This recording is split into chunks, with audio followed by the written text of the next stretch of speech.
This is playing at 1440p, so it is at maximum resolution. There is an insane amount of look at the hair on that sloth. That was just insane. Like the amount of detail is crazy, and not only that, the color saturation on this display is very, very good. It's not the best, I will say that. I've seen better, but it's easily top 10 in terms of the color that you can get from this display. Look how saturated those greens are, and if you look at the trees and the bark, it just looks so good. You combine the crispness as well as the color, and this is an insane looking screen. Absolutely great.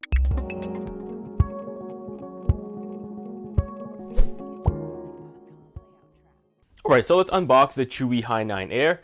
There is nothing on the back, and then there's like a little bit of stuff here that's pretty average information for the specifications, but we can talk about that later.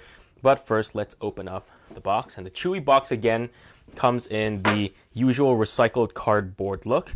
This is the tablet itself. It's actually smaller than I thought it would be, which is a good thing. Let me put it that way. Let me put that aside and look at it. What else do we have inside the box? And here we have most likely some manuals. Yep. So we have a warranty card, and we have a little certificate of conformity, a product inspection report, as well as a manual that is mostly in Chinese. Just put all this stuff aside and look at what else we have inside the box. Probably not much else here. Just regular stuff. Yep. So we have our USB cable. Is it a micro USB? Unfortunately, this is a micro USB cable. And then we also have a charger that is a European charger. So let's put all this stuff aside and look at the tablet itself. Alright, so here we have the tablet itself, and it has a little screen protector with these specifications, the basic specs at least. We have the Helio X20 processor, 4 GB of RAM, as well as a 10.1-inch 2560 by 1600 screen. Let's peel this plastic off and see what we got.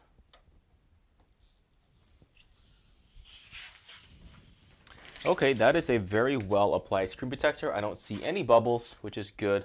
And let's look at the tablet itself. So again, we have decent bezels. As you can see, they're about this big and this big. So the top and bottom bezels are a little bit bigger. The side bezels are a little bit smaller. But then again, you need something to hold on to when you're using the tablet itself.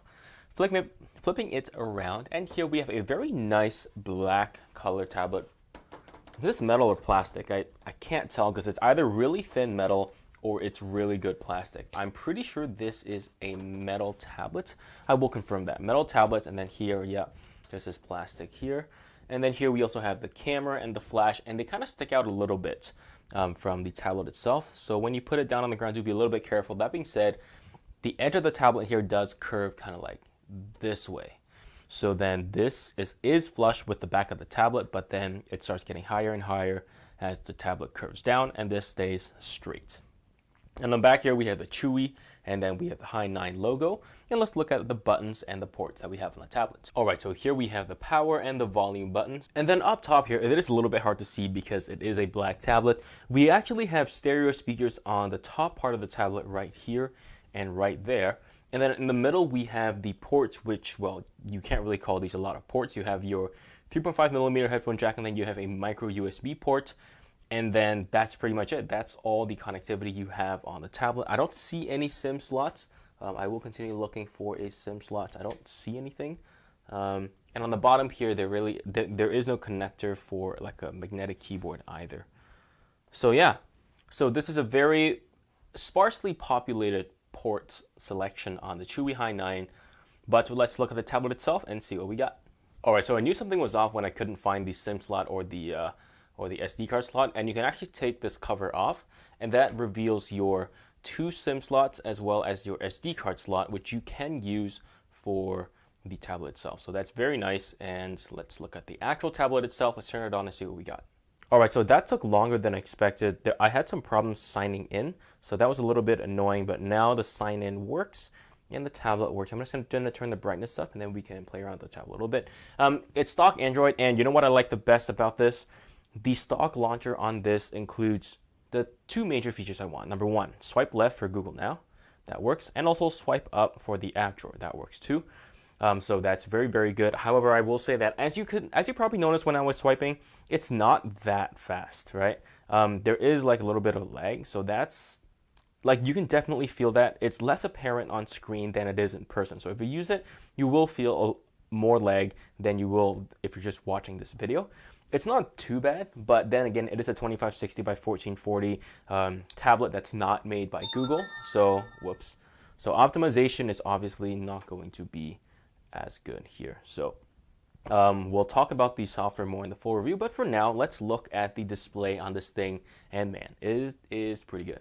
Alright, so first we watch a 4K video clip that's very colorful, and you'll be able to see how good the screen is on this. It is a 2560 by 1440 IPS LCD screen, and just look at the clarity on that snake. This is playing at 1440p, so it is at maximum resolution.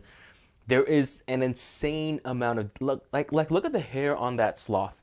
That was just insane. Like the amount of detail is crazy, and not only that, the color saturation on this display is very, very good. It's not the best, I will say that. I've seen better, but it's easily top 10 in terms of the color that you can get from this display. Look how saturated those greens are, and if you look at the trees and the bark, it just looks so good. You combine the crispness as well as the color, and this is an insane looking screen. Absolutely great. Again, these are all first impressions, so I will test it more. I will say that brightness, like the max brightness, is not super bright, which is a little bit not as good, but we can deal with that later. The last thing I wanted to talk about for the display here would actually be the touch sensitivity.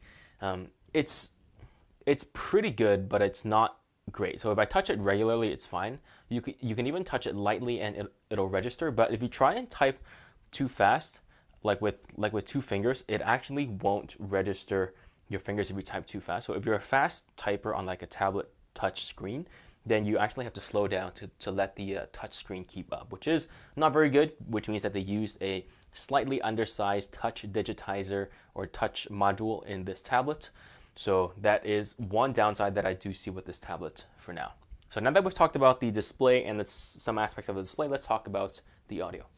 All right, so you've got your dual stereo speakers on the top of the tablet right here and right here. And I'm going to let you listen to what it sounds like, but it's not great. So yeah, have a listen for yourself. At the beautiful Greek island of Mykonos. Mykonos represents just one of 8 different biomes of ancient Greece, each with their own style, stories, and adventures to discover. In Assassin's Creed Odyssey, choice is key, and it's why we've introduced interactive dialogues.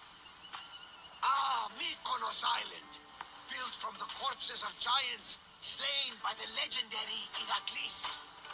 Read me the note again. Eagle-bearing Mystios. That's you.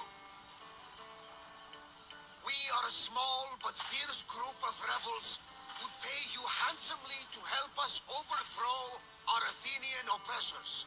A warrior named Theocles fights with them. None who face him survive.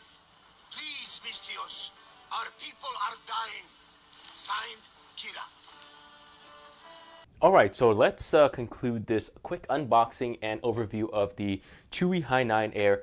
This is a lot more promising than the Chuwi Hi9. Let me tell you that right off the bat. Yes, I like the Chuwi Hi9's aspect ratio better and the size, but that one just had a lot of problems that I detected on my basically the unboxing. But this, it looks like a much better product overall, so we'll see how that turns out. This tablet is obviously not perfect, right? You have the touch sensitivity is, at first glance, it's really not that great. It's a little bit laggy again with that 2560 by 1440 resolution. So we'll really have to see for that. So again, be sure to comment about the Chuwi Hi9 down below, and be sure to hit like and subscribe and hit that little notification bell to make sure you're notified of any of the latest videos that come out. Thank you so much for watching, and I'll see you guys in the next one.